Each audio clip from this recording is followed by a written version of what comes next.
Good morning, good evening, wherever you're watching Wytv.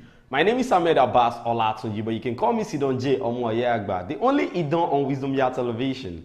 And you know, when you see me standing like this, you already know it's time for Trends, where we talk about the trending news all around town. The sponsor for this show is still Nokpa Abbas, and you can as well be one of our sponsors by calling that number you've seen on the screen, or you can send us a text and we'll get back to you as soon as possible.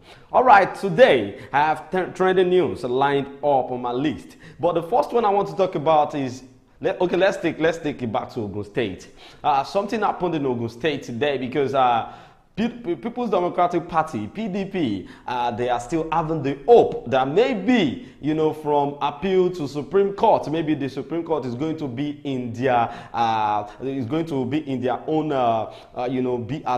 in their favor rather. So now today it has been said by the Supreme Court that the Governor of Ogun State still remains Dapo Abiodun, and this is a sad news to the PDP people, like the people supporting PDP, the supporters. They have been feeling down, different kind of allegations, against the incumbent governor, talking about him like he's not supposed to be the one to be on the seat. But then, from dragging there, and now they took it up to the Supreme Court, and today Supreme Court made it known that Dapo Abiodun still remains the real governor elected in Ogun State. So Adebutu, PDP candidate, there is nothing to do again because he has been interviewed in so many places, and the only thing you could hear from him is he is still on his mandate. But now the mandate has been made, and the mandate still remains with Dapo Abiodun. So today it has been said that the governor of Ogun State originally is still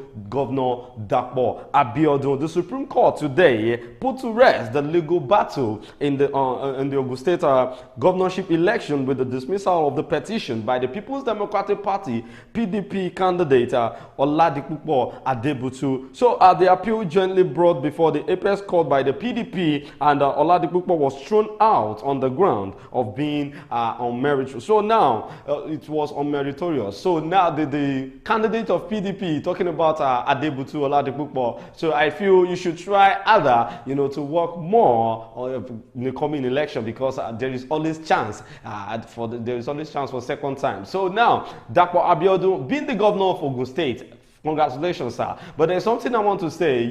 Most of the things we heard on the news, I've been saying it times without number. We do get sad news from Ogun State, talking about cultist clash, rituals, different kind of atrocities that is being committed in that state. So please, Governor Dapo Abiodun, you should try and do something about the security in Ogun State, because it's rampant. Even kidnappers are now in Ogun State. So now we don't know what is actually going on in that state. Maybe there is something that has been leaked in the security agenda, or maybe they are connected with this crisis. I don't know. But what we get to know is most of the time the bad news comes from that state. So we pray that the security in Nigeria gets going in the way that we want. So Nigerians are really, citizens of Ogun State are still there shouting on different kind of things, talking about some teachers too. They said their salaries are not being paid on time and all. So please,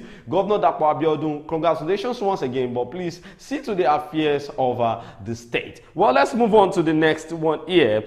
This one is talking about is on sport. Nigerians, the Super Eagles of Nigerians in the ongoing 2023 African Cup of Nations, they tried yesterday. At least we could be able to beat the host country, which is the Cote d'Ivoire, Ivory Coast. So that yesterday I was wondering how this team, I don't even know if we are the team, because what they played yesterday was even more poor to the first match. So yesterday it was just on a luck. If Osimhen was not professionalizing his act, trying to be there before the referee could notice him on ground, and they check the VAR and they get to know that, okay, this is actually a penalty, we could just have played draw, or maybe Ivory Coast would have scored before the end of the match. But congratulations to the Super Eagles of Nigeria winning the second match in the AFCON and ongoing AFCON in Cote d'Ivoire, beating the host country 1-0, because it was Ekong, the team captain, that scored the penalty. So now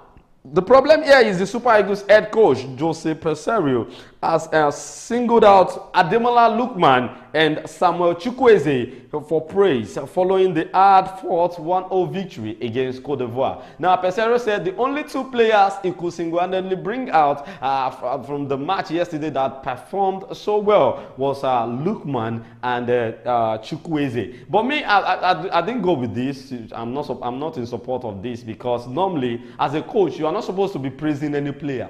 If the other players in the team are not playing well, you will not see the work of these two. So to me, they performed woefully, even with the fact that Nigeria won that match. To be sincere, because people were not even expecting what they are playing. They are not playing as a team. Everybody is just trying to show off. I don't know. Even Osimhen lost another chance yesterday, a free chance. To be sincere. So, I know Lookman really tried. Even in the first game, you could see Lookman is an active player. You see him here, you see him there. They performed the attacking and the defensive part of the match. They performed well. But then, they still need to work on some things, coordination. There's no coordination on the pitch. So, the coach himself has a lot of things to do because him substituting, he doesn't even know how to substitute. I don't even know the kind of coach he be. Normally, Pesero is poor in trying to substitute player. He remove any player, I don't understand. So they should work hand in hand so as to make sure they got the victory in the ongoing AFCON, because we know 1 year story say Nigeria come off for the. Our next match is against Guinea, and I believe Guinea is, I think they had 1 point or something. So they should just try and beat them so that we can qualify to the next round. All right, the next one here is a crisis is currently going on in Nasarawa State due to the result of from the Supreme Court.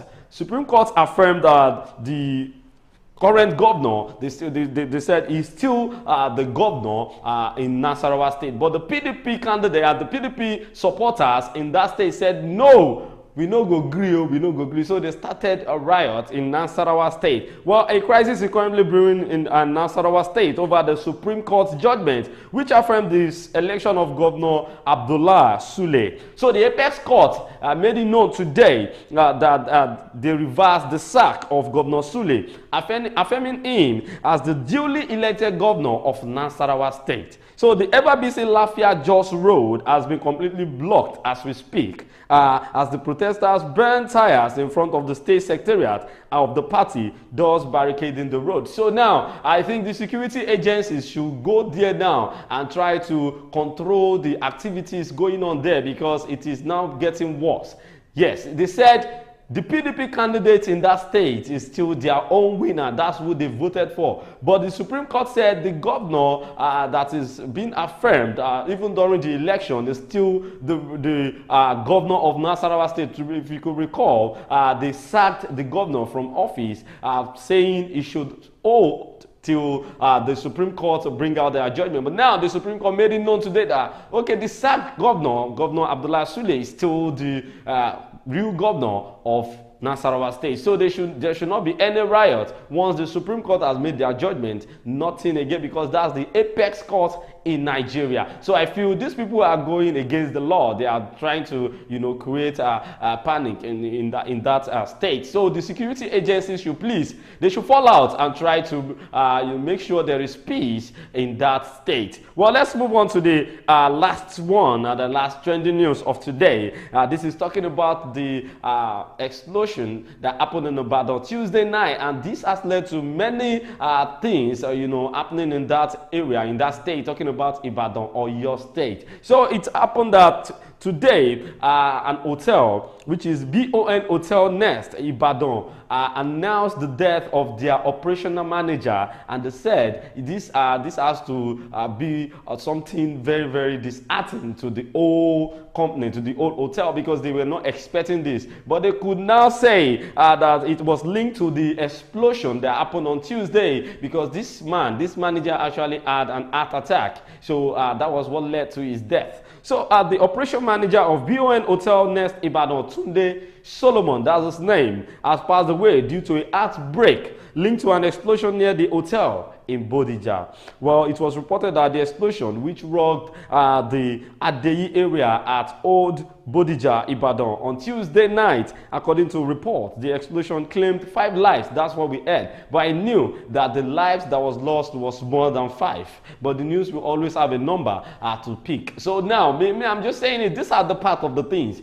Some people are not, they are not dead yet, but they cannot even live again. I'm not even talking about them not breathing. But then the properties they lost, most of the things that was being lost could lead to you just dying and still breathing, So please, federal government should try and do something to people staying around that area where the explosion takes place. So according to the report, it was said that 77 people were seriously injured in the residents of that area. Most of them are injured, but the numbers that was being recorded and being made by the governor of Oyo State, Governor Seyi Makinde, he said 2 people died, 77 were injured. But now it is 5 people died, 77 injured. So, but then I know more people are still yet to be discovered because they are still taking roles in that area. So now let's wait and see what the government is going to do to people that are staying in this area in Ibadan, because this is where we need government. They need to try and provide shelter to these people. They need to build new houses for them and try to look investigate into the matter what actually caused that explosion, because people are still contemplating on the issue that maybe it was a bomb blast, maybe it was an explosion. People did not even know what actually happened. But we get to know that there was a particular house that sank. The people said that was where the explosives are being kept. Well, that is for them to know. But let's wait and see what the president of Nigeria, President Bola Tinubu, is going to do about this, because if care is not taken, things like this will keep occurring, and we never can tell what may happen next. All right, this is where we're going to be ending it on the show today. Don't forget to follow us on all our social media platforms. My name is Ahmed Abbas Olatunji, but you can call me Sidon J. Omoyagba, the only Idon on Wisdom Yard Television. We'll see you again next time. Be good and enjoy the rest of your weekend. Bye.